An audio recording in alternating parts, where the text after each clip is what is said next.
Hello students, કેમ છો? મજામાં દીકરાઓ? Good morning. આજે ચેપ્ટર નંબર 4 માં દીકરાઓ આગળ વધીશું આપણે, જેની અંદર ઇમ્પોર્ટન્ટ ટોપિક છે આર્હેનિયસ સમીકરણ. પણ આર્હેનિયસ સમીકરણમાં જઈએ ને આપણે એ પહેલા સક્રિયકરણ ઉર્જા સમજવું ઇમ્પોર્ટન્ટ છે. સક્રિયકરણ ઉર્જા આવડી જશે તો આર્હેનિયસ નો સારો એવો ભાગમાં ખ્યાલ આવશે આપણને, અને એનો એક બેઝિક કોન્સેપ્ટ છે ને સારો ટોપિક છે. તો દીકરાઓ, સક્રિયકરણ ઉર્જા અંગ્રેજીમાં કહું તો activation energy, E for energy, A for activation. Energy of activation energy. તો દીકરાઓ, આ જે રાસાયણિક પ્રક્રિયા થતી હોય તો એ પ્રક્રિયા થવા માટેની પરિસ્થિતિ શું છે? ધ્યાન રાખજો, રાસાયણિક પ્રક્રિયા થતી હોય એ કઈ પરિસ્થિતિના કારણે થાય છે? તો કે 3 મુખ્ય મુદ્દા છે. પહેલો મુદ્દો કે પ્રક્રિયકો વચ્ચે સંઘાત એટલે સાથે અને સંઘાત એટલે અથડામણ. સંઘાત થવો જરૂરી છે, પહેલો મુદ્દો. બીજો મુદ્દો કે પ્રક્રિયક વચ્ચે જે સંઘાત થાય છે, સંઘાત થાય તે યોગ્ય દિશાએ હોવું જોઈએ. એમ તો સાહેબ આવું કેવું? હા દીકરાઓ, યોગ્ય દિશાએ અથડામણ થાય ને તો જે અથડામણ ફળદાયક હોય, નીકળે ફળદાયક ના હોય. આપણે કોલેજમાં હઈએ, બરોબર છે, ઘણી બધી વખત આપણે જોઈએ છીએ કે પિક્ચરમાં પણ એવા સીન બતાવે છે કે જૂનામાં હતા કે આ બાજુથી હીરો દોડતો આવતો, એક બાજુથી હિરોઈન દોડતી આવતી હોય અને બંને વચ્ચે દિવાલ હોય, ખબર ના પડે કે બંને જણા દોડતા આવી રહ્યા છે. અને જેવા દોડતા આવે ને, જેવા આમ કોર્નર પર આવે દિવાલના, ત્યાં બંનેને એકદમ સામસામે ખબર પડે કે સામે કોઈક આવી રહ્યું છે. તો એની અંદર 3 શક્યતા છે, સમજો. પહેલી શક્યતા કે એકબીજાથી દૂર જ ઊભા રહી જાય, અથડામણ ન થઈ. સમજો, અથડામણ ન થઈ, દૂર ઊભા રહી ગયા, અડધો ફૂટ 1 ફૂટના ડિસ્ટન્સે, બરોબર છે, અને ફળદાયક અથડામણ ન કહેવાય. બીજી વસ્તુ એવી થાય કે એકદમ નજીક આવી જાય ને ખબર પડે કે ઓ બાપરે, નજીક આવી ગયા, સ્લાઇટ એકબીજાની નજીક આવી ગયા, વધારે નજીક આવી ગયા, સમજો. તો એ પણ બી ફળદાયક અથડામણ નહીં કહેવાય. પણ એકદમ ફાસ્ટ આવે ને ખબર જ ના હોય સામે કોઈ આવી રહ્યું છે, કોઈ ભાઈબંધ બોલાવે છે, કોઈ બેનપણી બોલાવે છે, બંનેનું ધ્યાન એ બાજુ હોય અને દોડતા જઈ રહ્યા છે ને એકબીજા સાથે જોશથી અથડાય. બોલો, એને ફળદાયક અથડામણ કહેવાય કે ન કહેવાય? ફળદાયક અથડામણ કહેવાય ને. ફળદાયક અથડામણ બનીને એ ફળ શું મળે અથડામણનું? બરોબર છે, તમને ખબર છે, આખું પિક્ચર એનું ફળ છે. આખું પિક્ચર, એના પછી જે પિક્ચર બને ને એનું ફળ છે. તો દીકરાઓ, એ ફળદાયક અથડામણ છે. સમજો, એ ફળદાયક અથડામણ છે. એમ કે ગાડી છે, 2 ગાડી એક રોડ ઉપર જઈ રહી છે સામસામે. બંને ડ્રાઈવરને પહેલેથી ખબર પડી જાય કે સામસામે ગાડી આવે છે, બંને બ્રેક કરશે, એકબીજાને અથડાશે નહીં. પહેલી એક શક્યતા. બીજી શક્યતા એવી છે બંને એકબીજાને બ્રેક મારે પણ કદાચ બોનેટ એકબીજાને ટચ થઈ જાય તો એ અથડામણ થઈ કહેવાય, પણ ફળદાયક નથી. અને ત્રીજી વસ્તુ એવી થઈને ઊભી રહે કે બંનેનું ધ્યાન જ નથી ડ્રાઈવરનું, અને બંને ફૂટફાટ આવી રહ્યા છે અને એકદમ એકબીજા સાથે અથડાઈ જાય છે, બંનેના એન્જિન તૂટી જાય છે. તો આ અથડામણ ફળદાયક છે. એન્જિન તૂટી જાય છે, એ અથડામણ ફળદાયક છે. તો દીકરાઓ, સંઘાત થવો જરૂરી છે પ્રક્રિયા થવા માટે, અને પણ બી સંઘાત કેવી રીતે થવો જોઈએ? યોગ્ય દિશામાં. બંને ગાડીના એન્જિન તૂટે તો સંઘાત ફળદાયક કહેવાય. એક ગાડી જતી હોય બીજી પાછળથી અથડાય તો એ સંઘાત ફળદાયક ન કહેવાય. એ અથડામણ યોગ્ય દિશામાં ન કહેવાય. યોગ્ય દિશામાં અથડામણ થવી જોઈએ. બંને ગાડી અથડાવી જોઈએ, બંનેના એન્જિન તૂટવા જોઈએ, તો એ ફળદાયક અથડામણ. એક ગાડી જાય બીજી પાછળથી અથડાય તો બંનેની દિશા યોગ્ય નથી, આ બ્રેક મારે ના પાછળથી જાય તો આ ફળદાયક અથડામણ તો થઈ, ફળદાયક નહીં. ઓકે, તો દીકરાઓ, સંઘાત થવો જોઈએ, સંઘાત યોગ્ય દિશામાં થવો જોઈએ. અને ત્રીજું કે સંઘાત થવા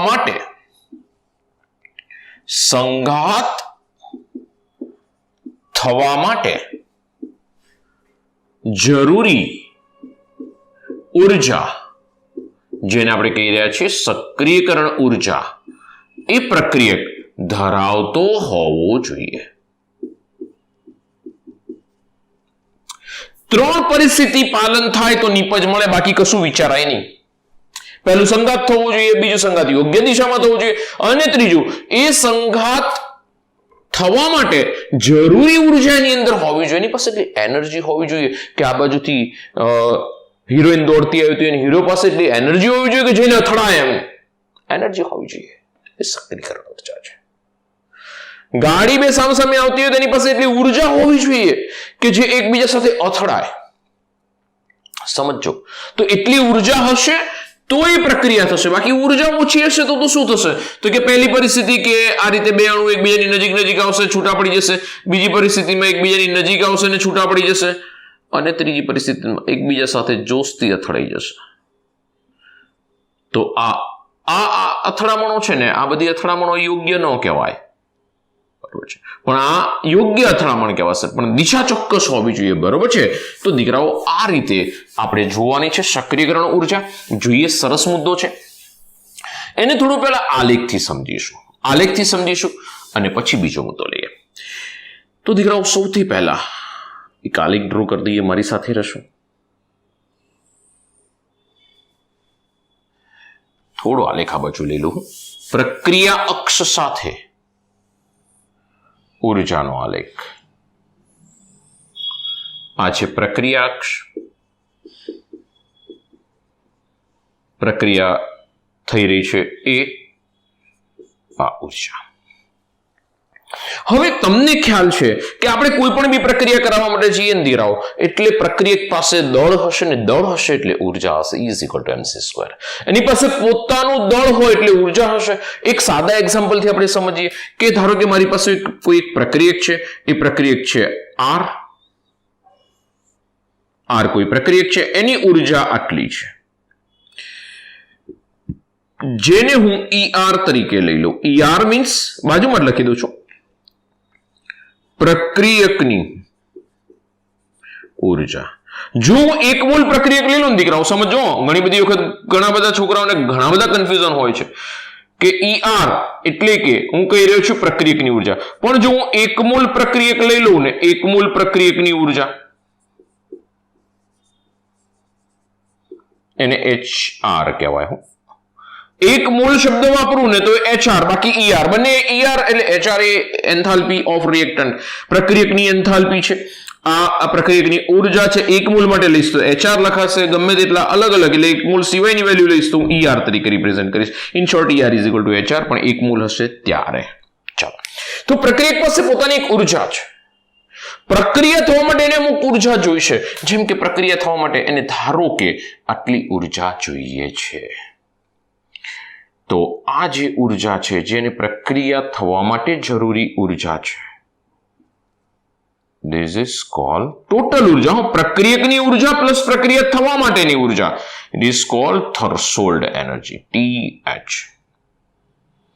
TH ને કહેવામાં આવે છે threshold energy, ETH. થર્શોલ્ડ ઉર્જા, અથડામણ માટેની ઉર્જા, સંઘાત ઉર્જા કહેવાય.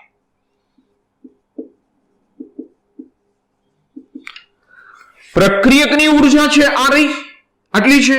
થર્શોલ્ડ એનર્જી એટલે કુલ ઉર્જા છે એની પાસે. અને અથડામણ થવા માટે જે જરૂરી ઉર્જા છે ને, એ પ્રક્રિયકની ઉર્જામાં આપણે એટલી ઉર્જા ઉમેરવી પડશે. એટલે કે આ જે ઉર્જા છે એટલી ઉર્જા પ્રક્રિયા થવા માટે જોઈએ છે, જેને હું EE તરીકે ઓળખીશ. E એ શું છે? પ્રક્રિયક થી સક્રિયકૃત સંકીર્ણ બનવાની ઉર્જા. ધ્યાન રાખજો, આ પ્રક્રિયક પાસે આટલી ઉર્જા હતી, ત્યાંથી જે સક્રિયકૃત સંકીર્ણ. સક્રિયકૃત સંકીર્ણ એટલે શું? કોઈ પણ બી પ્રક્રિયા થાય ને ત્યારે દીકરાઓ પ્રક્રિયકના બંધ તૂટે, નિપજના બંધ બને. ધારો કે મારી પાસે આ રિએક્ટન્ટ છે A2 પ્લસ B2, સમજો હો. જ્યારે એ પ્રક્રિયા કરીને પહોંચશે ને ત્યારે એ વચ્ચેનો બંધ હશે, એ તૂટવાની તૈયારીમાં, બી વચ્ચેનો બંધ છે એ પણ બી તૂટવાની તૈયારીમાં, પણ એ બી વચ્ચેનો બંધ બનવાની તૈયારીમાં, આ બંધ તૂટવાની તૈયારીમાં, આ બંધ બનવાની તૈયારીમાં, એટલે મધ્યસ્થી સંયોજન બને જેને સક્રિયકૃત સંકીર્ણ કહેવાય. મધ્યસ્થી નિપજ. ધ્યાન રાખજો. સક્રિયકૃત સંકીર્ણ. સક્રિયકૃત સંકીર્ણ આવડશે ને આખું નામ? તો સક્રિયકૃત સંકીર્ણ કેવો છે?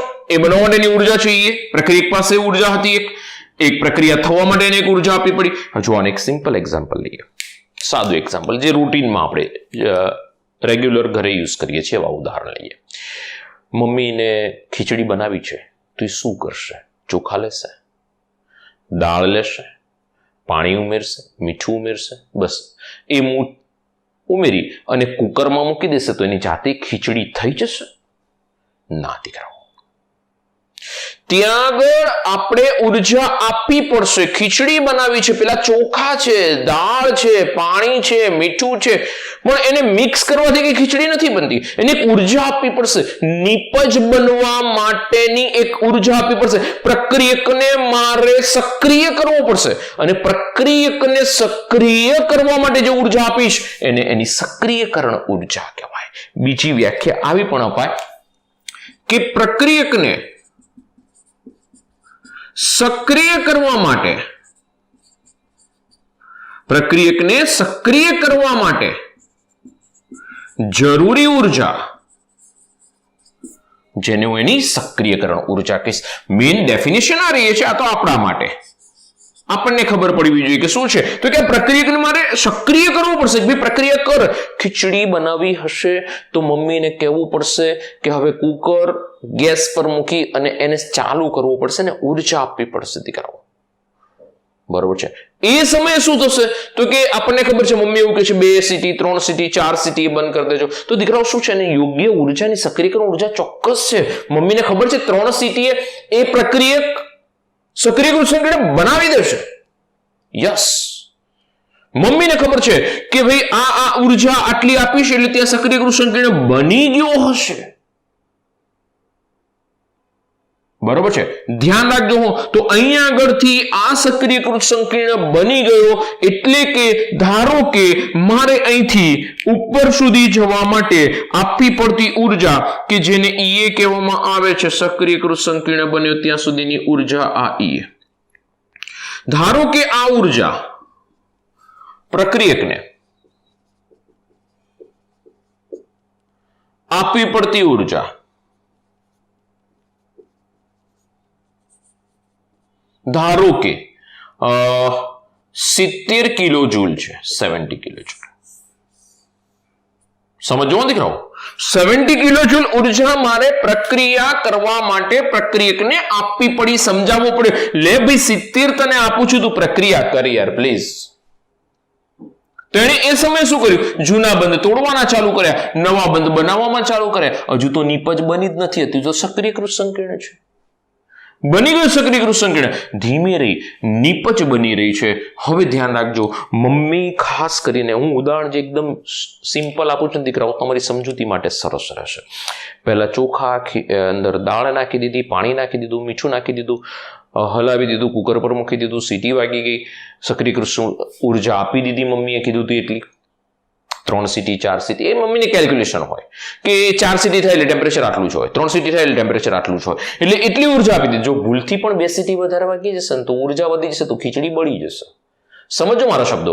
એટલે મમ્મીને ખબર છે કે આટલી ઉર્જા આપીશ ત્યાં સુધી કોઈ વાંધો નથી. તો દીકરાઓ અહીંયા આગળ આટલી ઉર્જા આપી દીધી, એની સક્રિયકરણ ઉર્જા છે. પ્રક્રિયક તૈયાર થઈ ગયો, સક્રિયકૃત સંકીર્ણ બનાવી દીધું. હવે શું થશે? મમ્મી તરત જેવું, મારા શબ્દો યાદ રાખજો દીકરાઓ, કે જેવું ખીચડી બની જાય તરત મમ્મી કુકર ખોલી નાખે છે? ના, તમે સમજો. મમ્મી એવું કહેશે કે ના 5-10 મિનિટ ઉભા રહો, શબ્દ વાપરવામાં આવે છે ને સીજવા દો.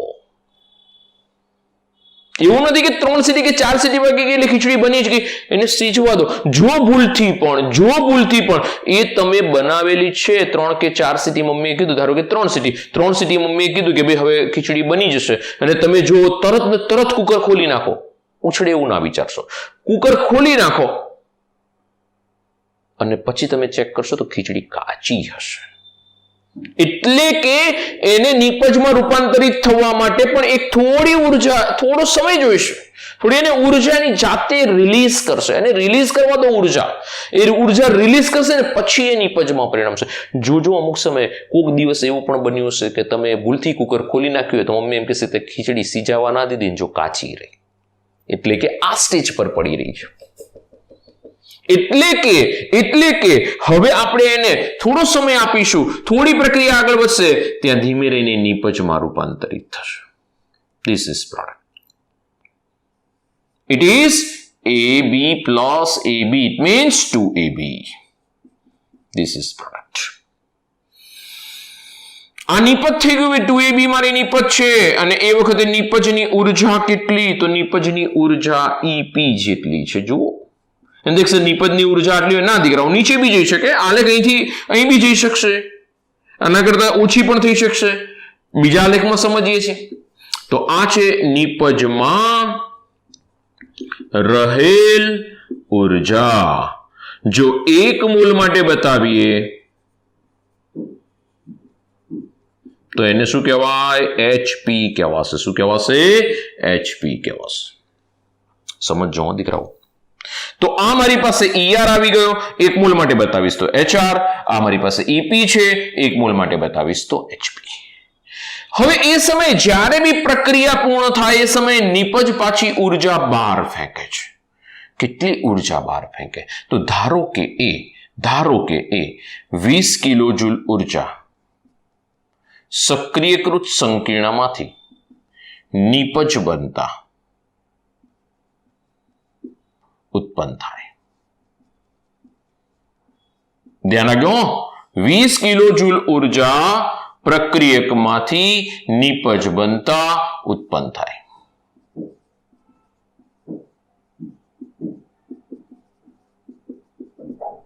વીસ કિલો ઉર્જા ઉત્પન્ન થઈ ગઈ.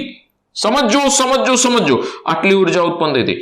હવે તમે વિચારો 20 કિલો જૂલ જેટલી ઉર્જા ઉત્પન્ન થઈ ગઈ એટલે બાકીની ઉર્જા પ્રક્રિયક એની પાસે રાખી. એટલે કે પ્રક્રિયકની ઉર્જા વધારે છે. સોરી, નિપજે પોતાની પાસે રાખી એટલે કે નિપજની ઉર્જા વધારે છે. એટલે કે ટોટલ ઉર્જા જો 100 હોય તો આ 30 કિલો જૂલ છે, આ 30 છે, આ 70 મેં આપી, આ 70 આપી, આ 30 હતી. સમજો, એટલે 100 થઈ ગઈ. આ બાજુ બી 100 થશે તો આ બાજુ 20 ગઈ તો આ કેટલી વધી છે? તો આ વધશે ને કહેવાશે 80. તો 80 કિલો જૂલ ઉર્જા હજુ નિપજ પાસે છે. એટલે કે નિપજની ઉર્જા વધારે છે કોના કરતા? પ્રક્રિયક કરતા. તો EP is greater than ER. એટલે કે HP is greater than HR.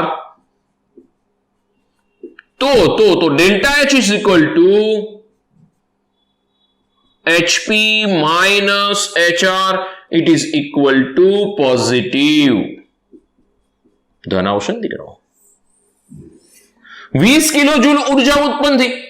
સમજો, પ્રક્રિયા થઈ તો મેં આપી 70, 20 ઉત્પન્ન થઈ. જરૂર હતી 70 ની પ્રક્રિયા થવા માટે, 70 આપી, 20 ઉત્પન્ન થઈ. તો હવે બીજા સ્ટેપમાં જવું હોય તો આ 20 કિલો જૂલ ઉર્જા અહીંયા આગળ જાય તો બી ઉર્જા તો આપણે આપવી જ પડશે ને. સમજો, આ ઉત્પન્ન થતી ઉર્જા પ્રક્રિયક પાછો નવો પ્રક્રિયક વાપરે એવું માની લો તો આપણે બીજી તો પાછી આપવી પડશે ને. એટલે કે ઉર્જા કેવી થઈ ગઈ? પ્લસ થઈ ગઈ. તો આ પ્રક્રિયાઓને કઈ પ્રક્રિયાઓ કહેવામાં આવે છે? ઉષ્મા શોષક પ્રક્રિયાઓ. શું કહેવામાં આવશે? ઉષ્મા શોષક પ્રક્રિયા. આ જે આલેખ છે ઉષ્મા શોષક પ્રક્રિયાનો આલેખ છે. કયો આલેખ છે? ઉષ્મા શોષક પ્રક્રિયા. Delta H is positive. Delta H is positive. અહીંથી બી ખબર પડે. જુઓ, આ વધારે છે. This is delta H. આ જે છે બે પ્રક્રિયક અને નિપજની ઉર્જા વચ્ચેનો જે તફાવત છે it is ડેલ્ટા H. અને ડેલ્ટા H અત્યારે હાલ કેવો મળી રહ્યો છે? પોઝિટિવ મળી રહ્યો છે. જોઈ લો, તમારી સામે જ છે. સમજો દીકરાઓ, બહુ જ સમજૂતી માંગશે. અને પછી આનાથી આગળ આપણી પાસે આર્હેનિયસ સમીકરણ છે. બરોબર છે? આનાથી આગળ આપણી પાસે આર્હેનિયસ સમીકરણ છે. તો દીકરાઓ થોડું ધ્યાન રાખજો. એક વખત ફરીથી પ્રક્રિયક લઉં છું R A2+B2 પ્રક્રિયા થઈ રહી છે, પ્રક્રિયક પાસે અમુક ઉર્જા છે. હવે મારે પ્રક્રિયકને પ્રક્રિયા કરવા માટે અમુક ઉર્જા આપવી પડશે બહારથી, એ જ આપણી એક્ટિવેશન એનર્જી છે. તો મેં ઉર્જા પ્રક્રિયકને આપી, પ્રક્રિયક સક્રિયકૃત સંકીર્ણ બની ગયો. સક્રિયકૃત સંકીર્ણ બની ગયો એટલે જૂના બંધ તૂટી રહ્યા છે, નવા બંધ બની રહ્યા છે, જૂના બંધ તૂટે છે, નવા બંધ બને છે, મધ્યસ્થી જે અવસ્થા મળશે એને હું સક્રિયકૃત સંકીર્ણ કહી દઈશ. તો સક્રિયકૃત પ્રક્રિયકમાંથી સક્રિયકૃત સંકીર્ણ બનવા માટેની ઉર્જા જે છે એને હું નામ આપી રહ્યો છું એક્ટિવેશન એનર્જી. મેં પ્રક્રિયકને એક્ટિવ કર્યો, સક્રિય કર્યો, પ્રક્રિયા કરવા માટે સક્રિય કર્યો. એટલે કે એવું કહી શકાય, ઘણી બધી વખત પૂછાય છે કોમ્પિટિટિવ એક્ઝામમાં કે પ્રક્રિયકને સક્રિયકરણ ઉર્જા કે એના કરતા વધારે ઉર્જા ધરાવતો પ્રક્રિયક જ નિપજમાં પરિણમશે. ટ્રુ કે ફોલ્સ? ધ્યાન રાખજો. ઈએ કે ઈએ કરતા વધારે ઉર્જા ધરાવતો પ્રક્રિયક નિપજમાં પરિણમે છે. This is true. એટલે કે સક્રિયકરણ ઉર્જા કે એના કરતા વધારે ઉર્જા હું આપીશ તો જ એ પ્રક્રિયક છે નિપજમાં પરિણમશે, બાકી નહીં પરિણમે. સાચી જ વાત છે. એ કરતા ઓછું હશે તો એને પ્રક્રિયા જે જોઈએ છે, આજે ધારો કે મમ્મીને ખબર છે કે ભાઈ 3 સીટીએ, ફરીથી કીધું એ જ ઉદાહરણ, 3 સીટીએ કુકરમાં 3 સીટી મારવાથી ખીચડી બને છે, એની જગ્યાએ તમે 1 જ સીટી મારો તો ટેમ્પરેચર પ્રોપર નહીં પહોંચે તો એ બનવાની શક્યતા જ નથી. સક્રિયકૃત સંકીર્ણ બનશે જ નહીં તો પછી નિપજ બનશે જ નહીં. સમજો મારી વસ્તુ. એટલે ચોક્કસ ઉર્જા તો હા, એના કરતા વધારે ઉર્જા હશે તો ચાલશે, પણ એના કરતા ઓછી ઉર્જા ચાલશે નહીં. બીજું દીકરાઓ અહીંથી આગળ વધીએ છીએ તો સક્રિયકૃત સંકીર્ણ બની ગયો, એમાંથી નિપજ બને છે. તો એ વખતે શું થાય છે? ઉષ્મા ઉત્પન્ન થાય. આ બંધ તૂટવાની ક્રિયા છે, આ બંધ બનવાની ક્રિયા છે. સમજો, આ બંધ તૂટવાની ક્રિયા છે એટલે ઉર્જા આપવી પડી, આ બંધ બનવાની ક્રિયા. અહીંયા આગળ શું થયું છે તો કે સક્રિયકૃત સંકીર્ણની નિપજ બનતા ઉત્પન્ન થાય છે 20 કિલોજૂલ, એટલે કે 80 કિલોજૂલ પ્રક્રિયક પાસે ઉર્જા રહી. ટોટલ 100 હતી. અહીંયા આગળ ટોટલ કેટલી હતી તો કે પ્રક્રિયક પાસે ધારો કે 30 હતી અને આ થઈ ગઈ આપણી પાસે 70, તો 100 થઈ ગઈ ટોટલ. તો અહીં બી ટોટલ 100 હશે, આ બાજુ પણ ટોટલ 100 હશે, 100 કિલોજૂલ. તો 100 કિલોજૂલ માંથી અહીં આગળ 20 કિલોજૂલ આ પ્રક્રિયક શું કરે છે તો કે બહાર ફેંકે છે. 80 કિલોજૂલ પ્રક્રિયક પાસે હશે, તો અહીં આગળ EP કેટલો હશે તો કે 80 કિલોજૂલ હશે. અહીં કેટલો છે તો કે આ 30 છે, આ 80 છે. કોણ વધારે રહ્યું? 80 વધારે રહ્યું. કોણ ઓછું રહ્યું? આ ઓછું રહ્યું. એટલે EP is greater than ER થઈ ગયો.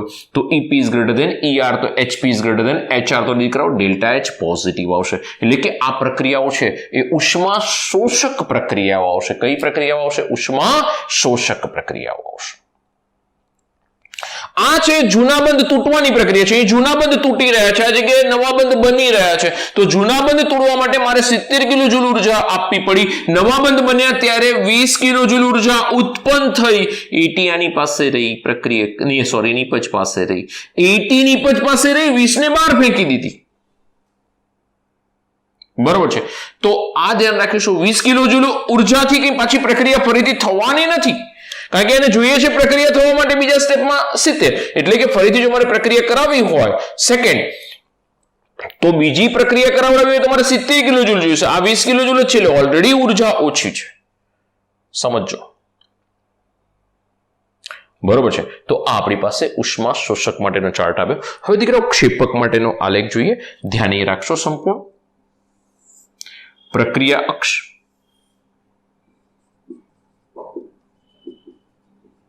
વિરુદ્ધ ઉર્જા. પ્રક્રિયક પાસે એક ઉર્જા હશે, કારણ કે દરેક પ્રક્રિયક પાસે માસ હશે એટલે એની ઉર્જા હશે. આ જે ઉર્જા છે એને કહેવામાં આવે છે ER. પ્રક્રિયક પાસે એક ઉર્જા હશે, ઇટ ઇઝ ER. અહીં લખેલું જ છે મેં કે પ્રક્રિયક પાસે રહેલી ઉર્જા.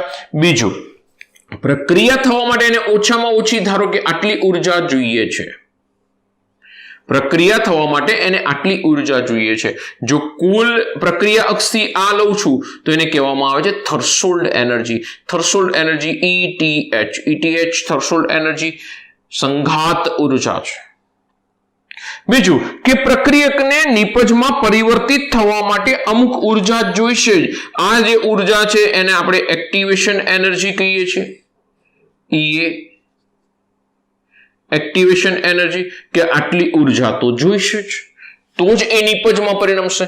નિપજમાં નહીં પરિણમે. તો હવે આપણે આલેખ દોરવા માટે જઈએ તો કે પ્રક્રિયક આ ઉર્જા સાથે આગળ વધે છે અને એ જેટલી ઉર્જા મળી જાય છે. એ જેટલી ઉર્જા મળ્યા પછી સક્રિયકૃત સંકીર્ણ બનાવશે. ધારો કે મારી પાસે અહીં પ્રક્રિયક છે X2 + Y2. તો એ x વચ્ચેનો બંધ તૂટી રહ્યો છે, x વચ્ચેનો બંધ તૂટશે, y વચ્ચેનો બંધ તૂટશે, પણ xy વચ્ચે બંધ બનશે. અને શું કહેવામાં આવશે? સક્રિયકૃત સંકીર્ણ. સ લખું છું, સક્રિયકૃત સંકીર્ણ. ધ્યાન રાખજો હો દીકરાઓ. હવે શું થાય છે તો કે નિપજ બને છે. નિપજ બને ત્યારે એની ધારો કે ઉર્જા જે છે EP, ધીસ ઇઝ પ્રોડક્ટ. તો એની જે ઉર્જા છે એને કહેવામાં આવશે EP. EP શું છે તો કે નિપજમાં રહેલી ઉર્જા. 1 મોલ માટે લઈશું એને HP પણ કહેવાશે. અત્યારે હાલ તમે જુઓ ER is greater than EP છે. નિપજ કરતા પ્રક્રિયકની ઉર્જા વધારે છે. ER it is greater than EP. તો ડેલ્ટા H મને કેવો મળવાનો છે તો કે ડેલ્ટા H, પછી આવું પણ લખી શકાય, HR 1 મોલ માટે લઈશું એને HR કહેવાશે. તો HR is greater than HP. Delta H is equal to HP minus HR. આપણી પાસે રેડી છે આ ફોર્મ્યુલા. તો એ આપણને કેવી મળશે તો કે HP નાનો હશે, HR મોટો હશે, તો વેલ્યુ કેવી મળવાની છે? નેગેટિવ. તો જો ડેલ્ટા H નેગેટિવ હશે તો આ પ્રક્રિયા કોના માટે હશે તો કે ક્ષેપક માટે હશે. તો આ ઉષ્માક્ષેપક પ્રક્રિયાઓનો આલેખ છે.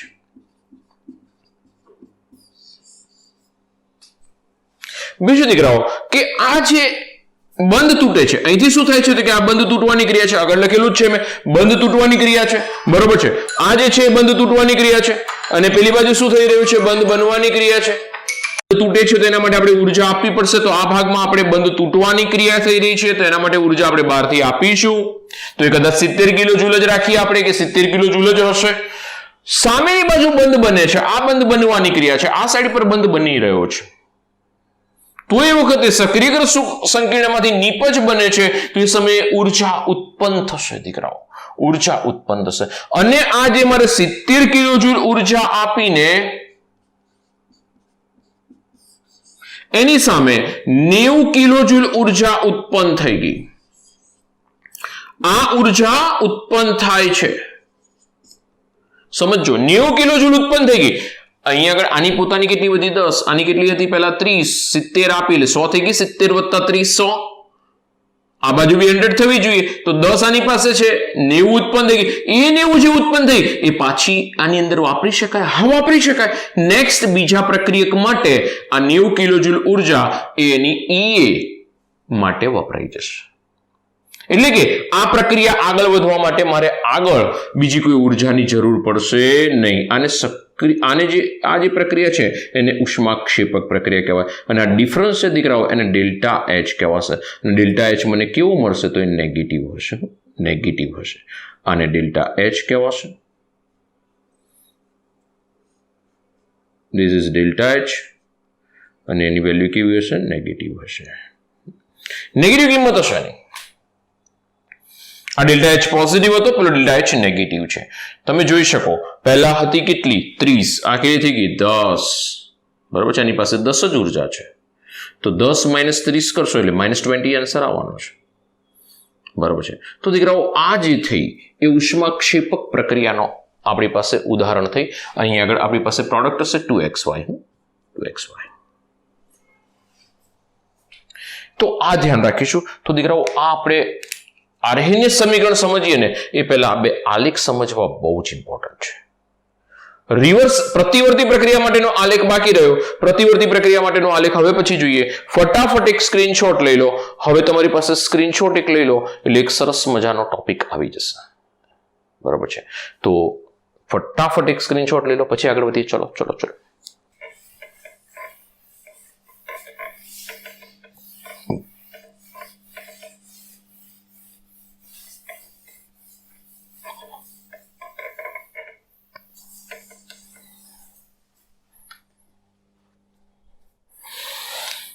અથડામણ, સંઘાતની ચર્ચા આપણે લાસ્ટ લેક્ચરમાં પણ કરી હતી. એના નિયમમાં ધ્યાન રાખજો. આપણે આગળ ચર્ચા કરેલી છે, એક વખત થોડું યાદ કરી લઈએ. આપણે કીધું હતું કે સંઘાત થવો જોઈએ, સંઘાત થવો જોઈએ તો જ પ્રક્રિયા થાય, નીકળા નિપજ બને નહીં. સમજો તમે, સંઘાત થાય, અથડામણ થાય તો જ આપણને નિપજ મળે. કોલેજમાં જઈએ ને પછી એમને પાછા આવી આંટો મારીને તે તારી નોટબુક લીધી, હા લીધી, મેં મારી લીધી, તો ચલો હવે આપણે ઘેર જઈએ, તો દીકરાઓ એ નિપજમાં ન પરિણમે. સમજો તમે? હું તમને કહેવા માંગુ પણ સંઘાત થવું જરૂરી છે, અથડામણ થવી જરૂરી છે, એની સાથે લોજિકલી ચર્ચા થવી જરૂરી છે. બરોબર છે? તો એ સંઘાત થયો કહેવાય, અને એવો સંઘાત થશે ને ત્યારે જ નિપજ બનશે. સંઘાતના પ્રકાર કેટલા છે? તો કે સંઘાત અલગ અલગ રીતે થાય. કેવી રીતે થાય? જુઓ, એક HI ના ઉદાહરણથી સમજાવું છું કે બે HI ના અણુઓ લઈ લઈએ. જો સમજો, બે HI ના અણુઓ લઈ લઈએ. એ કે એના કરતા વધારે ઉર્જા આપીશું તો એમાંથી મને સક્રિયકૃત સંકીર્ણ મળશે. આપણે હમણાં જ આલેખ દોર્યો. ચલો, એની અંદરથી જો આપણને H2+I2 પ્રકારની નિપજ મળી જાય છે, આ HI નું વિઘટન થયું. બરોબર છે? તો આ ફળદાયક અથડામણ થઈ. ફળદાયક અથડામણ, ફળ મળ્યું એવી અથડામણ. નિપજ મળી, કંઈક ફળ મળ્યું. તમે કોલેજમાં જાઓ છો ને અથડામણ કેવી રીતે થાય છે એના પર ડિપેન્ડન્ટ છે દીકરાઓ. નિપજ મળશે કે નહીં મળે. બરોબર છે? સમજો. તો યોગ્ય દિશામાં અથડામણ થવી જરૂરી છે. ધારો કે આ એક HI નો અણુ છે. જો આપણે HI ના અણુ પણ ધ્યાન રાખજો, આકાર બી એનો પ્રોપર જ બનાવ્યો છે. H નું કદ નાનું આવે હો મિલા, એટલે, અને I નું કદ મોટું આવે. એટલે ઘણા બધા પછી આમ હાથ દોર દે, આમ હાથ દોર દે, અહીંથી આમ પગ દોર દે, અને પછી કે અથડામણ યોગ્ય દિશામાં થવી જરૂરી છે. એક બાજુ ચોટલો દોરી દે. એ ભાઈ ધ્યાન રાખજો, થાય ને. અહીંયા આગળ જો આ એક હેન્ડ, અહીંયા આગળ હા, એક બાજુ આનો હાથ, આનો હાથ, આ બાજુ બે પગ. અથડામણ યોગ્ય દિશામાં થવી જરૂરી છે. અથડામણ થશે તો જ, ફળદાયક અથડામણ થાય તો જ નિપજમાં પરિણમે, બાકી એ નિપજમાં પરિણમશે નહીં. એટલે દીકરાઓ આ જે છે એ પ્રક્રિયકો છે આપણા HI. This is real reactant હો, હકીકતના સાચા પ્રક્રિયકો છે. ઓકે, એ કે એના કરતા વધારે ઉર્જા આપીશું. ચલો, શું થશે? બંને વચ્ચે અથડામણ થશે. અથડામણ થશે એટલે કે H સાથે અથડામણ થઈ, I સાથે અથડામણ થઈ, હેડ ટુ હેડ, શીર્ષથી શીર્ષ અથડામણ થઈ. સમજો દીકરાઓ, હેડ ટુ હેડ અથડામણ થાય તો જ આપણને નિપજ મળશે. આ સક્રિયકૃત સંકીર્ણ કહેવાય. એ કે એ કરતા વધારે ઉર્જા આપી એટલે મને સક્રિયકૃત સંકીર્ણ મળી ગયું, અને H2+I2. એટલે કે એવું નથી કે મને અહીંયા આગળથી અથડામણ થાય એટલે નિપજ મળી જ જશે, એવું થાય. દીકરાઓ સમજો, બહુ વસ્તુ સમજવા જેવી છે કે એવું નથી કે અથડામણ થાય એટલે નિપજ મળી જ જાય. એની અથડામણ યોગ્ય દિશામાં થવી જોઈએ, પ્રોપર ડિરેક્શનથી થવી જોઈએ, એનું ઓરિએન્ટેશન ચોક્કસ હોવું જોઈએ. અમારી પાસે HI નામની નિપજ મળી ગઈ, H2+I2. બરોબર છે? ચલો, આ રીતની પ્રક્રિયા થઈ રહી છે. હવે બીજું એક અથડામણ જોઈ લઈએ કે જો દિશા મહત્વની છે. આ H સાથે I છે, H નો અણુ I સાથે જોડાયેલો છે, HI નો એક અણુ, HI નો બીજો અણુ. જો હેડ ટુ હેડ અથડામણ નથી, આના ટાંટિયા ઉપર છે. આ અથડામણને ફળદાયક અથડામણ ન કહેવાય.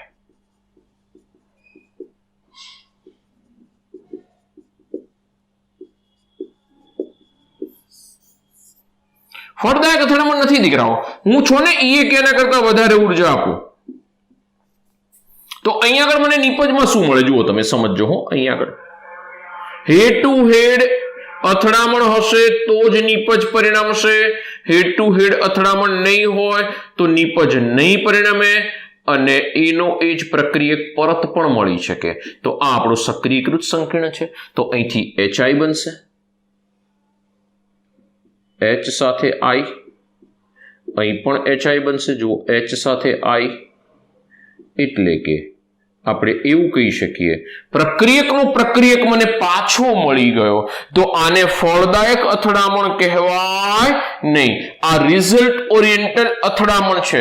આવી અથડામણો બહુ ઓછી માત્રામાં થતી હોય છે પણ બહુ ઓછી માત્રામાં થતી હોય. એ કરતા વધારે બંનેમાં ઉર્જા છે પણ ચોક્કસ રીતે નીપજ આ જ આપશે, આ નીપજ નહીં આપે કારણ કે આની અથડામણ ચોક્કસ. અથડામણ સાહેબ આવી બે જ રીતે થાય ના દીકરાઓ, ઘણા બધી રીતે અથડામણ થાય છે. આ HI નો અણુ છે, બીજો HI નો અણુ એની સાથે આવ્યો, આમ આવી જાય તો આ રીતે અથડામણ થાય. ઘણા બધા પ્રકાર છે, ઘણી બધી કન્ડિશન્સ, ઘણી બધી સંભાવના છે અથડામણની.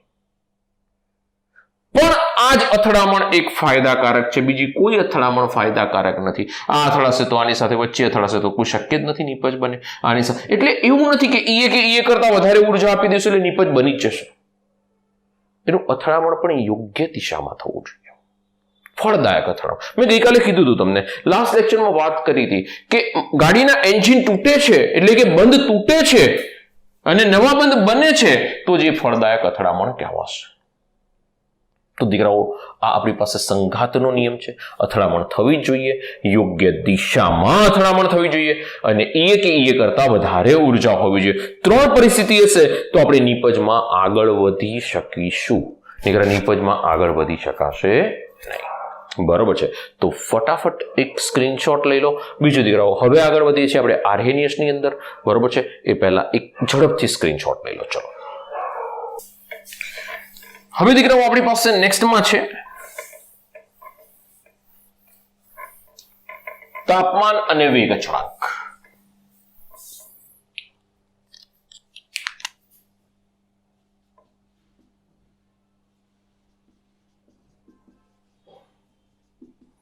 તાપમાન સાથે સંબંધ સીધો સંબંધ છે અને સારો સંબંધ છે. રિલેશન બંનેનો સારો છે. વેગ અચળાંક મીન્સ કે એટલે ઘણા બધાને એવું થાય કે કેવો સંબંધ છે, ઝઘડાળુ સંબંધ છે, પ્રેમવાળો સંબંધ છે. હવે તો બધું થવાનું હોય હે, તો સંબંધ કેવો છે? સારો સંબંધ છે યાર, ચિંતા શું કરો છો. બીજી એક વસ્તુ ધ્યાન રાખજો કે મોટા ભાગની પ્રક્રિયાઓ લઈએ ને દીકરાઓ, એની અંદર તાપમાનમાં જો વધારો કરવામાં આવે ને તો ખ્યાલ હોય તો વેગમાં વધારો થાય. બીજું, વેગ બરાબર વેગ અચળાંક એટલે કે k ઇન્ટુ સાંદ્રતા રેસ ટુ n. આવું આપણે આગળ લઈને આવ્યા છે વેગનું સમીકરણ. યસ, જો વેગ વધે ને તો સીધી વસ્તુ છે કે માં વધારો થવાનો જ છે. તો હવે સંબંધ શું થઈ ગયું? તાપમાન વધતા વેગ વધે, વેગ વધતા વેગ અચળાંક વધે. યસ યસ યસ, r અને k. ક્લિયર? તો તાપમાન વધારતા વેગ અચળાંકમાં વધારો થાય છે, સીધો સંબંધ મળી ગયો. બીજો મુદ્દો દીકરાઓ, ચલો તાપમાન વધારતા તો વેગ અચળાંકમાં વધારો થઈ રહ્યો છે. તાપમાન વધારતા વેગ અચળાંકમાં વધારો થઈ રહ્યો છે. This is confirm and final. એક સરસ મજાની વાક્ય રચના આપી છે NCERT ની બુકમાં કે રાસાયણિક પ્રક્રિયાના તાપમાનમાં 10 ડિગ્રી સેલ્સિયસ જેટલો વધારો કરતા રાસાયણિક પ્રક્રિયા વેગ બમણો થાય છે.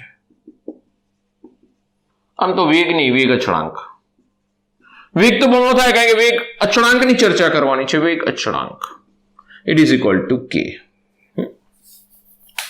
તાપમાનમાં 10 ડિગ્રી સેલ્સિયસનો વધારો કરતા, અથવા તો તાપમાન કેલ્વિનમાં માપ્યો હોય તો 10 કેલ્વિનનો વધારો કે ઘટાડો એ સેલ્સિયસ કે કેલ્વિનમાં સરખો જ રહેવાનો છે, બદલાવાનો નથી. એટલે કે હું એવું કહી શકું કે જો તાપમાન કે T ડિગ્રી સેલ્સિયસે હોય અને જો કે T + 10 ડિગ્રી સેલ્સિયસે હોય તો આ બંનેનો ગુણોત્તર એ તાપમાનના સહગુણક જેટલો હશે અને તાપમાન કોએફિશિયન્ટ એટલે કે તાપમાનનો સહગુણક એ 2 થી 3 ની વચ્ચેની કિંમત હશે. એવું પ્રાયોગિક રીતે નક્કી થયું છે. This is practical value. This is not theoretical. This is practical. T કોઈ રાસાયણિક પ્રક્રિયા થાય છે, T ડિગ્રી સેલ્સિયસ ટેમ્પરેચરે થાય છે, પણ જો એનું તાપમાનમાં 10 ડિગ્રી સેલ્સિયસનો વધારો કરવામાં આવે તો એનો વેગ અચળાંક ઓલમોસ્ટ ડબલ થઈ જાય છે. 3 ગણો પણ થઈ શકે, 3 ગણો પણ થઈ શકે, 2 થી 3 ની વચ્ચે. ઘણી બધી વખત આપણે આગળ જોઈશું કોમ્પિટિટિવ એક્ઝામ ની અંદર 2 ગણો, 2.5 ગણો, 3 ગણો, 3.5 ગણો આપેલું હોય છે કે તાપમાન સહગુણક આટલો છે. આ શબ્દ બહુ ઇમ્પોર્ટન્ટ છે, તાપમાન સહગુણક આટલો છે. અને જો કોઈ પ્રક્રિયા છે એનો સામાન્ય રીતે તાપમાન સહગુણક માપવો હોય તો 25 ડિગ્રી સેલ્સિયસ થી 35 ડિગ્રી સેલ્સિયસ વચ્ચે માપવામાં આવે. એટલે ટી બરાબર 25 લઈ લેવાનું, એટલે કે એક 25 ડિગ્રી સેલ્સિયસ લેવાનું કે એની અંદર 10 ઉમેર્યું એટલે 35 ડિગ્રી સેલ્સિયસ લઈશું. એટલે અહીંયા આગળ સહગુણક 2 થી 3 ની વચ્ચે મળશે. 2.5 ગણો બોલાય નહીં, 3.5 ગણો બોલાય નહીં, 3.5 એટલે 2.75 એટલો બોલાય નહીં. ધારો કે આપણને કોઈ એમ કહે છે કે કોઈ રાસાયણિક પ્રક્રિયા છે, ધારો કે કોઈ રાસાયણિક પ્રક્રિયા છે, એનો તાપમાન સહગુણક 3 છે. આ પ્રક્રિયા નો 10 ડિગ્રી સેલ્સિયસ તાપમાને કે એટલે કે વેગ અચળાંક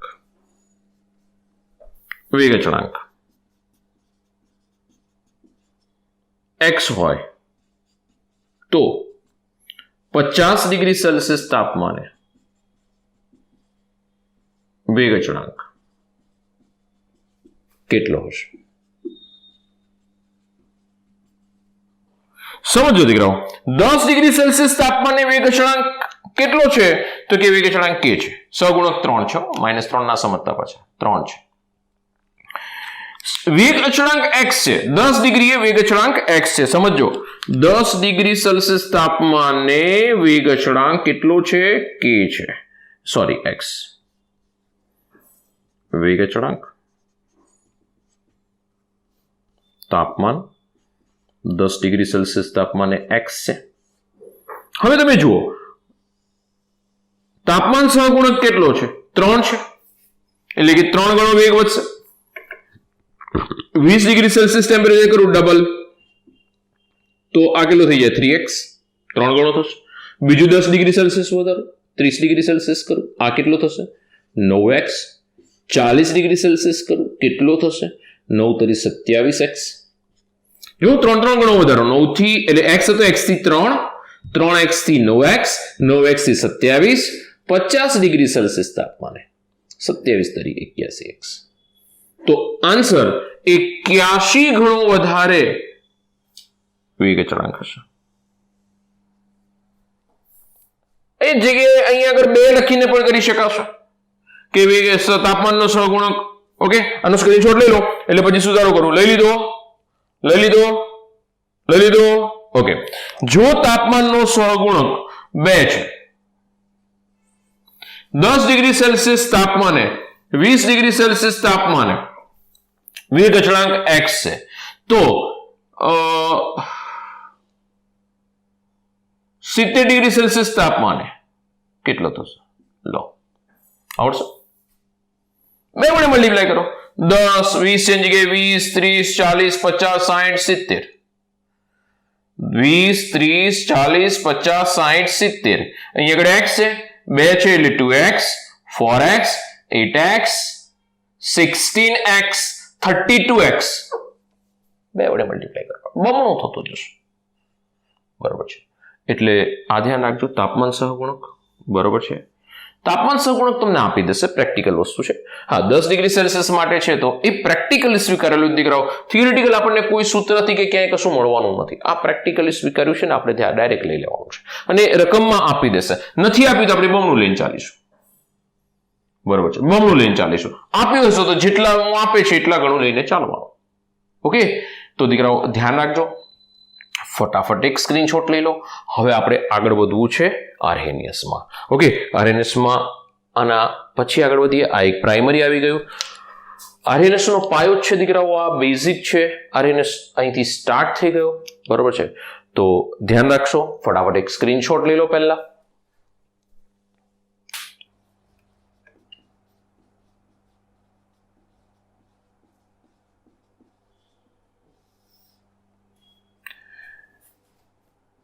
ટી અને કે વચ્ચે સંબંધ. આરએનએસ સમીકરણ આપણી પાસે આ પ્રમાણે છે. K is equal to A into e raised to minus EA upon RT. બધા પદો જોઈ લઈએ. જ્યાં K બરાબર વેગ અચળાંક છે,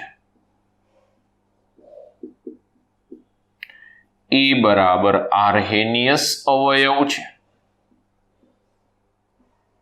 આર્હેનિયસ નામના વૈજ્ઞાનિકે સમીકરણ આપેલું છે. આર્હેનિયસ અવયવ વોન્ટ્રોપે ને બધાએ હેલ્પ કરેલી છે. આરએનએસ આપેલું છે એટલે આપણે એને એ નામ આપેલું છે. આવૃત્તિ અવયવ કહેવાશે. કેટલીક વખત એને પૂર્વ ઘાતાંકીય અવયવ પણ કહેવાય છે. ધ્યાન રાખજો, હરિતારા નામ 1000. આરએનએસ અવયવને એને લઈ લઈશ, આવૃત્તિ અવયવ તરીકે લઈશ. પૂર્વ ઘાતાંકીય એટલા માટે કે ઘાતાંકની આગળ આવે છે એટલે પૂર્વ ઘાતાંકીય. ઈને શું કહેવાશે? ઘાતાંકીય અવયવ અથવા તો ઘાતાંકીય અચળાંક. ઈ સક્રિયકરણ ઉર્જા, જે જૂલ પ્રતિ મોલ અથવા તો કિલો જૂલ પ્રતિ મોલમાં માપીશું. એનું બીજું નામ છે ઉર્જા અવરોધ. ધ્યાન રાખજો શબ્દ. એના પછી છે આર, વાયુ અચળાંક. વાયુ અચળાંકની કિંમત આપણે લઈ લઈશું 8.314 જૂલ અપોન કિમો. એટલે 8.314 લેવાય આમાં, કારણ કે આ જૂલમાં છે એટલે જૂલમાં લઈશું. વાયુરૂપ હોત તો 0.082 લેત. તાપમાન ટી કેલ્વિનમાં. આવી ગયા બધા અવયવ. હવે કે વિરુદ્ધ ટી નો આલેખ બનાવે છે, પૂછેલો ક્વેશ્ચન છે. તો એ આલેખ છે ને આ રીતે મળે છે. ધ્યાન રાખજો. આઈઆઈટી 2010 પૂછેલો.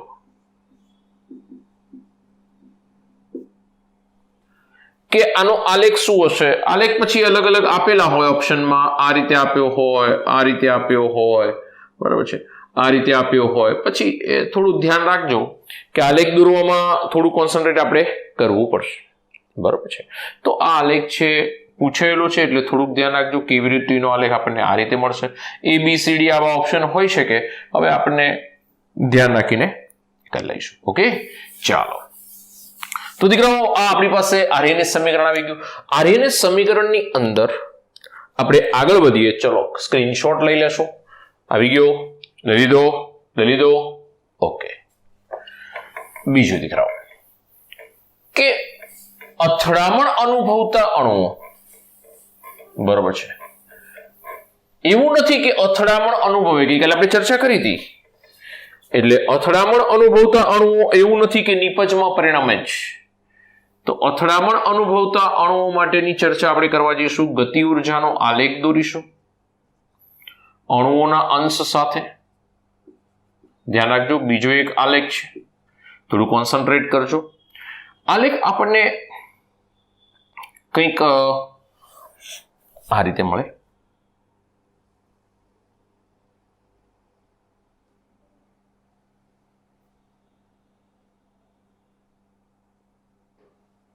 ઓકે, ધ્યાન રાખજો.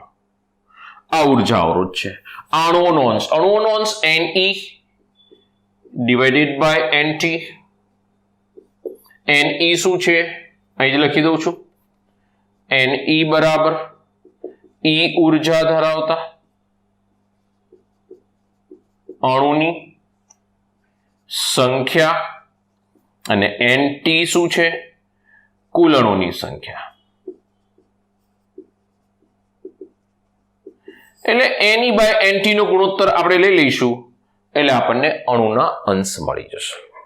સમજો દીકરાઓ, અણુના અંશ આપણને મળી જશે. આલેખ શું બતાવે છે તો કે અહીંયા આગળ ગતિ ઉર્જા બતાવી રહ્યો છે, બરોબર છે. તો અહીંયા આગળ દરેક અણુઓના અંશ બતાવ્યા છે. હંમેશા ધ્યાન રાખજો, અણુઓના અંશનો સરવાળો 1 થવો જોઈએ. આ મહત્તમ અણુઓનો અંશ છે.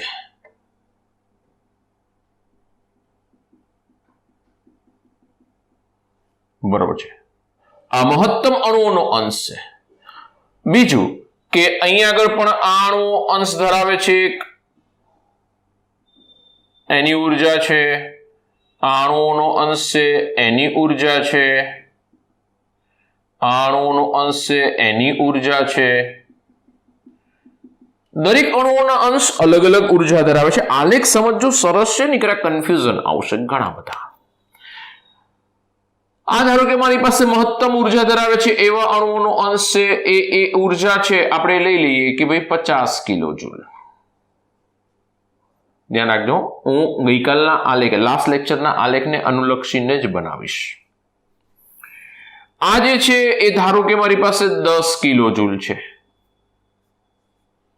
આ 20 કિલો જૂલ છે. તો 10 કિલો જૂલ ઉર્જા ધરાવતા અણુઓની સંખ્યા, આ મહત્તમ અણુઓની સંખ્યા મને મળી એ ધારો કે 0.4 છે મોલ અંશ, સોરી એનો અણુનો અંશ. બીજું 0.3 અણુઓનો અંશ ધરાવે છે, આ 0.2 ધરાવે છે.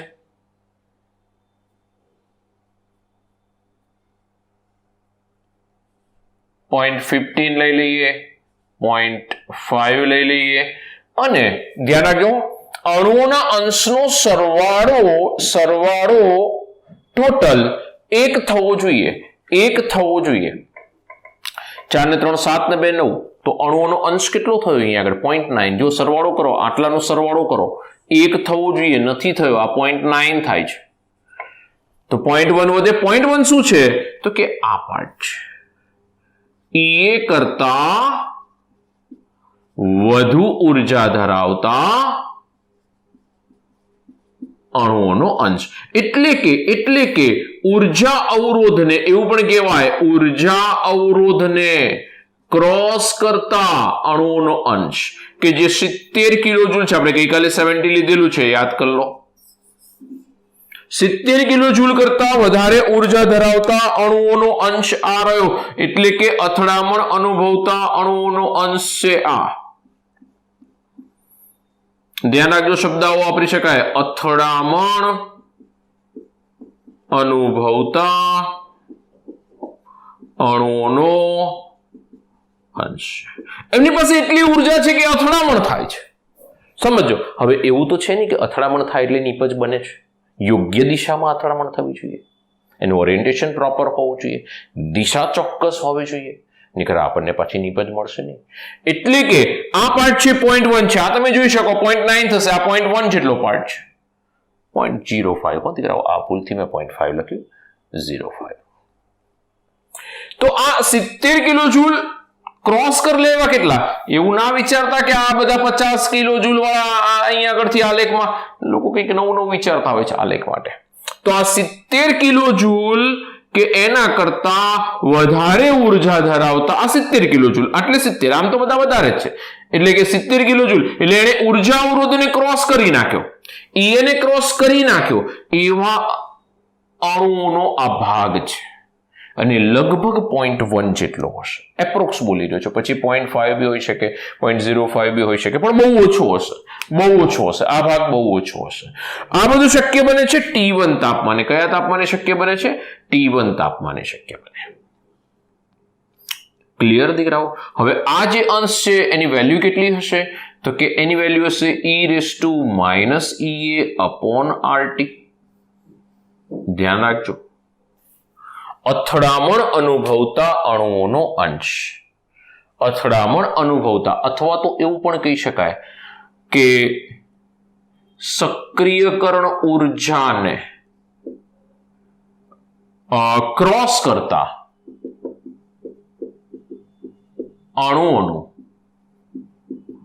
અંશ બરાબર અથવા proportional to e raised to minus EA upon RT. ધ્યાન રાખજો, ઉર્જા અવરોધને ક્રોસ કરતા પણ લઈ શકાય. અને જ્યારે સક્રિયકરણ ઉર્જાને ક્રોસ કરી રહ્યા છે એવા અણુઓનો અંશ એટલે કે એવા અણુઓનો જે અંશ છે એનો વેગ વધારે હશે તો વેગ proportional to e raised to minus EA upon RT. વેગ વધારે છે તો આપણને ખબર છે r proportional to k. વેગ અચળાંકના સમપ્રમાણમાં તો k proportional to e raised to minus EA upon RT. તો k is equal to a into e raised to minus EA upon RT. બરોબર છે. અને એનું સમીકરણ આવી ગયું આપણું. તો દીકરાઓ ધ્યાન રાખજો, આ વસ્તુ એક આપણે ધ્યાનમાં રાખીશું. આલેખ સમજજો પ્રોપર. હવે જો આપણને 10 ડિગ્રી સેલ્સિયસ ટેમ્પરેચર વધારવાનું કહે છે અને પછી આલેખ દોરવાનું કહે છે. T1 તાપમાન હતું, હવે T2 તાપમાને જોઉં છું તો આપણને ખ્યાલ છે કે એ જે આલેખ મળશે એ વધારે સપાટ હશે, એટલે આના જેટલો ઊંચો નહીં થાય, વધારે સપાટ હશે. પરંતુ એ જે આલેખ હશે એમાં એ ધ્યાન રાખવાનું છે કે અથડામણ અનુભવતા અણુઓનો અંશ એ વધી જશે. એ ઓલરેડી T1 કરતા ઓલમોસ્ટ ડબલ હશે. કેવો હશે? ડબલ હશે.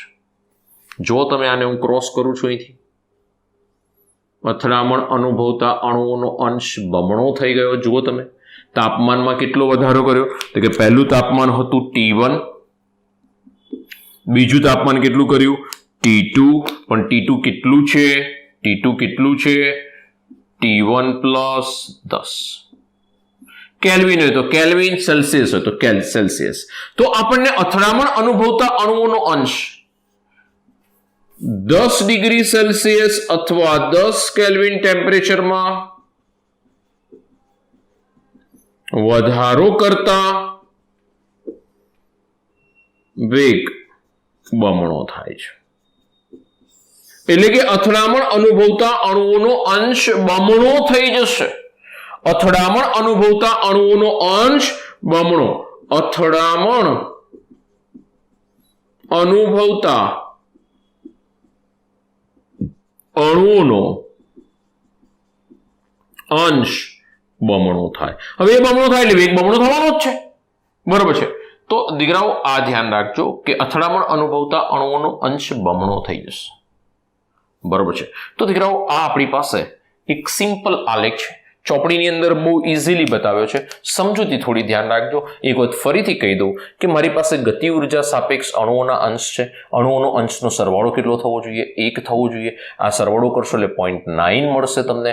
0.1 બાકી રહ્યો. 0.1 કોના માટે મળ્યો? તો કે અથડામણ એટલે કે જેની સક્રિયકરણ ઉર્જા E કરતા વધારે છે એવી ઉર્જા ધરાવતા અણુઓનો ભાગ છે. એ ભાગ કેટલો છે? તો કે 0.1 જેટલો છે અત્યારે હાલ. એ કેટલી ઉર્જા છે? 70 કિલોજૂલ. એના કરતા ઓછી. આ 50 કિલોજૂલ ધરાવતા અણુઓની સંખ્યા બહુ બધી વધારે છે. 50 કિલોજૂલ અનુભવતા અણુઓની સંખ્યા એ લગભગ 40% છે, બહુ જ વધારે છે. પણ એ 50 કિલોજૂલ જેટલી મહત્તમ એટલે કે એ મહત્તમ સંખ્યા ધરાવે છે, પણ 70 એટલે કે E કરતા ઓછી ઉર્જા છે. એટલે 6 એવા અણુઓની સંખ્યા વધારેની, પણ એવા અણુઓ પ્રક્રિયા કરી શકતા નથી. સમજો, એ અણુની સંખ્યા વધારે છે કે બહુ જ બધા અણુઓ છે કે જેની ઉર્જા 50 કિલોજૂલ છે, પણ શું કામની? એ ઉર્જા ધરાવે છે, એ અણુઓની સંખ્યા વધારે હોવા છતાં એ નિપજમાં પરિણમવાના નથી. નિપજમાં કોણ પરિણમશે? કે જેની ઉર્જા E કરતા વધારે હશે એવા અણુઓ જ નિપજમાં પરિણમશે. એટલે આટલા અણુઓ અથડામણ અનુભવશે અને નિપજમાં પરિણમવાની શક્યતા ધરાવી રહ્યા છે. પછી તો યોગ્ય દિશા આવશે. બરોબર છે દીકરા. પણ આટલા અણુઓ માટે તો મહત્તમ આવા અણુઓ છે, મહત્તમ 0.4 એટલે કે 40% જેવા અણુઓ છે કે જેની ઉર્જા 50 કિલોજૂલ છે, પણ એ 70 કિલોજૂલ નથી. એટલે આ અણુઓ, આટલે સુધીના અણુઓ પ્રક્રિયા અનુભવતા નથી. પણ અહીંથી જેવા અણુઓ આગળ વધ્યા એ બધા પ્રક્રિયા અનુભવે છે એટલે યોગ્ય દિશામાં અથડામણ હશે. તો મારા શબ્દો સમજો. પણ એ અનુભવવા માટે રેડી છે, પ્રક્રિયા પૂર્ણ કરવા માટે નિપજમાં રૂપાંતર થવા આ બધા અણુઓ તૈયાર છે. જેની સક્રિયકરણ ઉર્જા કરતા એ વધારે ઉર્જા ધરાવે છે. પછી તો બીજો મુદ્દો છે કે યોગ્ય દિશામાં અથડામણ થવી જોઈએ. બરોબર દીકરાઓ? તો ફટાફટ એક સ્ક્રીનશોટ લઈ લો. સુપર ડુપર છે, આલેખની સમજૂતી કમ્પ્લીટ છે. બરોબર છે? તો આ દીકરાઓ થોડું ધ્યાન રાખજો. સ્ક્રીનશોટ લો ફટાફટ, પછી આગળ વધીએ.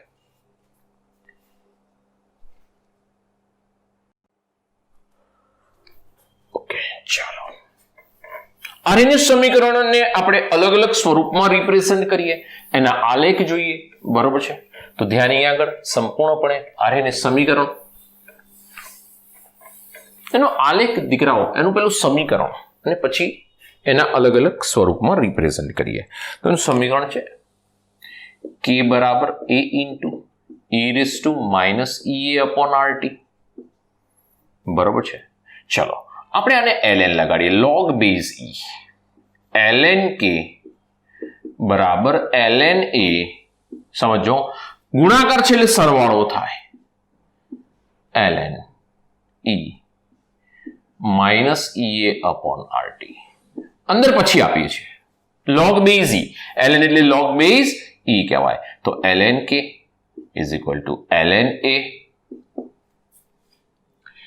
ln e raise to minus, એટલે ln એટલે log base e, log e base e એટલે 1 થઈ જશે. ઘાત છે આગળ આવશે, તો ઘાત આગળ આવી ગઈ, તો માઇનસ ea અપોન RT થઈ જશે. અને ln એટલે કે log e base e, this is 1. log e base e 1, log 10 base 10 1. Okay, તો ln k બરાબર ln a minus ea upon RT. હવે આપણે આ જે આલેખ છે આના માટે એક આલેખ દોરી નાખીએ. y is equal two mx plus c ને સરખાવી દો આની સાથે. સમીકરણ number 1, y is equal two mx plus c. Okay, આને 1/t ને હું ખાલી બહાર કાઢી લઈશ, x અક્ષ ઉપર 1/t લઈ લઈશ. m રેડી છે, m નેગેટિવ છે, તો આલેખ કેમનો આવશે? તો આલેખ આમ આવશે. બરોબર છે? y અક્ષ ઉપર કોણ છે? ln k. x અક્ષ ઉપર કોણ છે? 1/t. બરોબર છે? તો અહીંયા આગળથી ln a, આ બિંદુએ શું હશે? ln a બતાવશે, અને માઇનસ ea અપોન r ઢાળ બરાબર tan થીટા. અહીંથી કોઈ પણ બી એક થીટા માટે તમે ચર્ચા કરી શકશો. આવડશે ને? ચાલો સમીકરણ નંબર 1 ને લઈને આગળ ચાલીએ. સમીકરણ નંબર 1 ને લઈને આગળ ચાલીએ. ln k બરાબર ln a minus ea upon RT. ln કાઢી નાખીએ, log બેઝ e છે, log બેઝ e k બરાબર log base e a minus ea upon RT. log base e કાઢીશું 2.303 વડે મલ્ટીપ્લાય કરવું પડશે. 2.303 log base 10k 2.303 log base 10a minus ea upon RT. આખા સમીકરણને 2.303 વડે ભાગી નાખો. log બેઝ 10k બરાબર log base 10a minus ea upon 2.303 r 1/t. y is equal two mx plus c સાથે સરખાવી દઈશું. આવડશે ને આલેખ? આવું આવું જ આવીને ઉભો રહેશે, ઢાળ બદલાશે. બરોબર છે? તો આ સમીકરણ નંબર 2. તો દીકરાઓ સમીકરણ નંબર 2 પરથી આપણે અલગ અલગ તાપમાન માટે ધ્યાન રાખજો. હું હવે અલગ અલગ તાપમાન માટે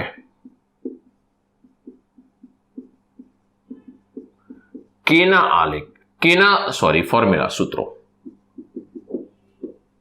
તો log બેઝ 10 k1 બરાબર log બેઝ 10 એ તો અચળાંક છે, minus ea upon 2.303 into r 1/t1. log base 10 k2 it is equal to log base 10 a minus e upon 2.303 r 1/t2. અને સમીકરણ નંબર અત્યારે હાલ રોમનમાં 1 અને 2 કહું છું. એક દીકરાઓ સ્ક્રીનશોટ લઈ લેજો. મારે સમીકરણ નંબર 1 ભાગ્યા સમીકરણ નંબર 1 ભાગ્યા સમીકરણ નંબર 2 કરવું છે. સમીકરણ નંબર 2 ભાગ્યા સમીકરણ નંબર 1. બીજું T2 is greater than T1. It means K2 is greater than K1. બરોબર છે. તો સમીકરણ નંબર 2 ભાગ્યા 1 કરું. બાદબાકી કરીશ તો પણ બી મને વાંધો નથી, લોગ છે, ભાગાકારની જાતે આવશે. બાદબાકી કરી દઈએ લો. તો સમીકરણ નંબર 2 માઇનસ સમીકરણ નંબર 1, તો log b is tan K2 minus log b is tan K1. Left side નું લેફ્ટ સાઈડ પર બાદબાકી કરી નાખી. યસ. તો log b is tan a direct કાઢી નાખો આ બંનેને, કારણ કે ડાયરેક્ટ નીકળી જશે. આમાંથી આ બાદ કરીશ એટલે માઇનસ આવશે, આ પ્લસ છે, બંને નીકળી જશે. આને માઇનસ એમને એમ રાખીશ. Minus ea upon 2.303 r 1 upon t2 minus minus plus ea upon 2.303 r 1 upon t1. બરોબર છે. તો log k2 upon k1 બાદબાકી છે એટલે ભાગાકાર થશે logમાં, બરાબર માઇનસ ea. જો પ્લસ ea કાઢી લઉં તો વાંધો નથી. Minus ea divided by 2.303 r સામાન્ય કાઢી લઉં, બરોબર છે. તો 1 upon શું વધશે, માઇનસ મેં સામાન્ય કાઢ્યું એટલે 1 upon t2 આગળ રહેશે, માઇનસ 1 upon t1. બરોબર છે. ચાલો એક સ્ક્રીનશોટ લઈ લો, જલ્દી ફટાફટ. પછી સમીકરણને થોડુંક આગળ વધારીએ. લઈ લીધો. ઓકે, ચાલો ધ્યાન રાખશો. તો log k2 upon k1 ફરીથી લખું છું. It is equal to minus ea upon 2.303 r 1 upon t2 minus 1 upon t1. t1 આમ જશે, t2 આમ થશે, cross multiply. log k2 upon k1 બરાબર minus ea upon 2.303 r t1 minus t2 ભાગ્યા t1 into t2. Okay, હવે t2 મોટો છે, આપણે પહેલા જ કીધું છે t2 is greater than t1. તો આ માઇનસ અંદર લઈ લે, t2 આગળ આવી જશે એટલે જવાબ પ્લસમાં આવે. નીકળ્યા પાછું માઇનસ અને પ્લસ ની અંદર પાછા આપણે ફરીશું. તો log k2 upon k1 બરાબર ea upon 2.303 r t2 minus t1 ભાગ્યા t1 into t2. Final equation આવી ગયું. તો આ સમીકરણ નંબર 3. તો દીકરાઓ ધ્યાન રાખજો, અલગ અલગ તાપમાન માટે વેગ અચળાંકના સમીકરણ છે આપણી પાસે. અલગ અલગ તાપમાન T1 T2 ધરાવતા, અલગ અલગ તાપમાન ધરાવતા જે પણ બી પ્રક્રિયા પરિસ્થિતિ છે એમાં વેગ અચળાંક K1 અને K2 સાથે સંબંધ દર્શાવતું સમીકરણ તો આપણી પાસે રેડી છે. માઇનસ અંદર લઈ લીધું છે એટલે T2 minus T1. થોડું ધ્યાન રાખજો, કોઈ પણ બી એક સ્વરૂપ યાદ રાખજો, ક્યાં માઇનસ વાળું ધ્યાન રાખો તો T1 minus T2, બાકી T2 minus T1. તો સમીકરણ નંબર 1 આગળ હતું ln વાળું, log વાળું બીજું આવ્યું અને આ T1 અને K1 સાથે ત્રીજું આવે છે. બરોબર છે. તો ફટાફટ એક સ્ક્રીનશોટ લઈ લો, પછી પાછા આગળ વધીએ. ચલો જલ્દી.